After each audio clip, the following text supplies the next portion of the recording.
आज हम लोग जानेंगे गौतम बुद्ध को कैसे मिली ज्ञान। राजा के यहाँ बुद्ध का जन्म हुआ। पिता ने ज्योतिषियों को बुलाकर भविष्य पूछा। उन्होंने कहा या तो यह सम्राट होगा और या तो यह साधु होगा।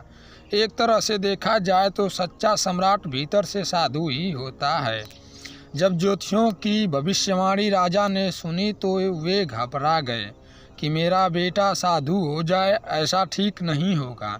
राजा ने पूछा कोई उपाय बताएं, क्योंकि मैं चाहता हूं कि राजा का पुत्र राजा ही बने।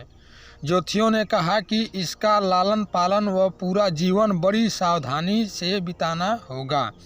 अर्थात आपका पुत्र सिद्धार्थ कभी किसी बूढ़े व्यक्ति को न देखे, कभी किसी बीमार व्यक्ति को न देखे और कभी किसी मरे हुए व्यक्ति को न देखे।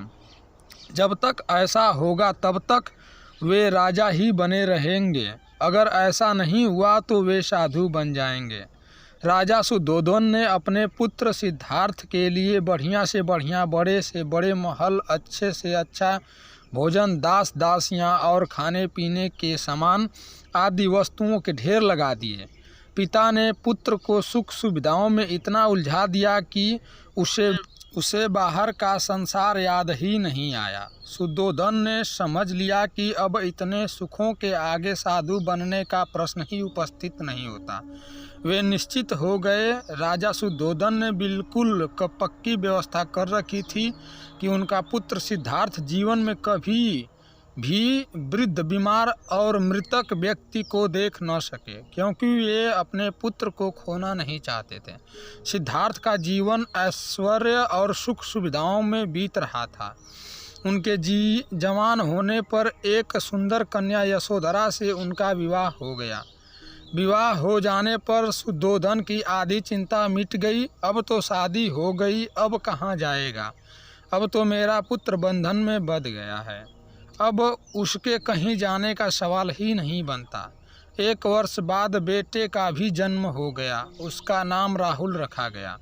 अब राजा शुद्धोधन को बिल्कुल पक्का विश्वास हो गया था कि अब यह कहीं नहीं जा सकता। एक दिन सिद्धार्थ ने कहा कि पिताजी, आज तक मैंने कभी अपनी राजधानी नहीं देखी, आपकी आज्ञा हो तो आज देखाऊं? राजा ने कहा हाँ, अवश्य जाओ, अपना शहर देखकर आओ। एक सारथी को भी साथ में भेज गया कि जाओ राजकुमार को राजधानी घुमा फिरा कर लाओ।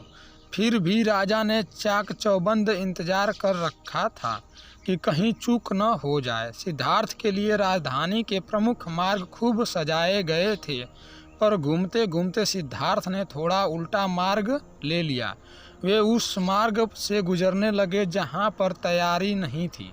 अब राजा उनके बहुत आश्चर्य हुआ जब पहली बार उन्होंने एक बूढ़े आदमी को देखा। कमर झुकी हुई, पूरी चमड़ी में झुर्रियाँ पड़ी थीं। वह परेशानी और दुख से बेहाल था। उसकी हाल बहुत धीमी थी। बूढ़े की झुकी हुई कमर को देखकर सिद्धार्थ को एक झटका लगा और सारथी से उन्होंने पूछा, क्या एक दिन मैं भी बूढ़ा हो जाऊंगा?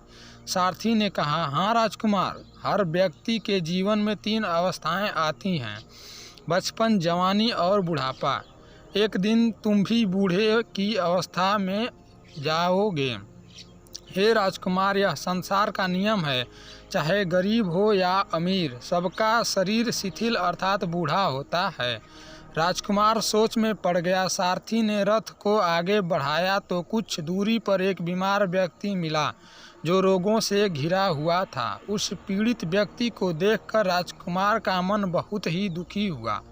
राजकुमार ने कुछ पूछा, इसको क्या हुआ? सारथी ने कहा, यह व्यक्ति बीमार है, इसलिए यह कराह रहा है। इस संसार में दुख और सुख दोनों हैं। यह अपने अपने भाग्य की बात है कि कोई दुखी है और कोई सुखी है। क्या मैं भी कभी बीमार हो सकता हूँ? सारथी ने कहा, आप यह विचार अभी छोड़ दें, समय बड़ा बलवान होता है। ये सारी बातें कर्मों पर निर्भर करती है। चाहे राजा हो या रंक, सुख दुख सब पर आते हैं। अगर शरीर में कोई रोग आना है तो वह आएगा। यह सब सुनकर राजकुमार सोच में पड़ गया। सारथी ने रथ को कुछ आगे बढ़ाया तो सामने से 4 कंधों के ऊपर एक अर्थी को जाते हुए देखा। राजकुमार ने ऐसा पहली बार देखा था। उसने सारथी से पूछा, यह क्या है? यह आदमी मर गया है, यह मुर्दा है। जो व्यक्ति मर जाता है उसको बांधकर शमशान भूमि में ले जाते हैं, फिर वहाँ पर उसे जला दिया जाता है। राजकुमार ने कहा, क्या सबको मरना पड़ता है? हाँ, सबको मरना पड़ता है। यह मृत्यु लोक है। जो जन्म लेता है उसे कभी न कभी अवश्य ही मरना पड़ता है। तो इसका मतलब यह हुआ कि ठीक इसी तरह से एक दिन मुझे भी मरना होगा। मेरी भी मुर्दा होगी और मुझको भी 4 कंधों पर उठाकर ले जाया जाएगा।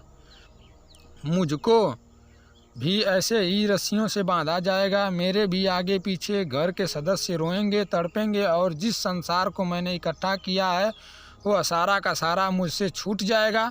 इसका मतलब यह हुआ कि क्या एक दिन मैं भी मर जाऊंगा? क्या एक दिन यशोधरा भी मर जाएगी? क्या एक दिन मेरा राहुल भी मर जाएगा? सारथी ने कहा, हाँ राजकुमार, एक दिन मैं भी मर जाऊंगा।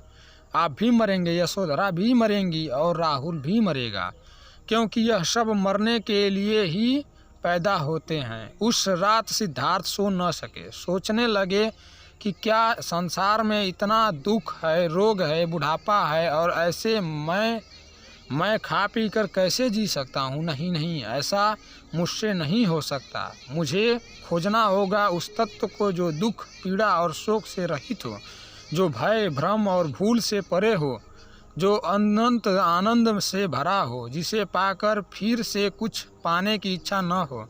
सिद्धार्थ वैराग के शिखर तक पहुंच चुके थे। बस उसी रात को उन्होंने घर छोड़ दिया। सारथी से कहा कि नगर की सीमा से दूर ले चलो। नगर के बाहर पहुंचाकर सारथी को लौट दिया। फिर कई दिनों तक वन में चलते गए। घर एक घने पीपल के वृक्ष के नीचे आसन लगाकर ध्यान में लीन हो। ऐसे ही और सारी बुद्ध की कहानी सुनने के लिए सब्सक्राइब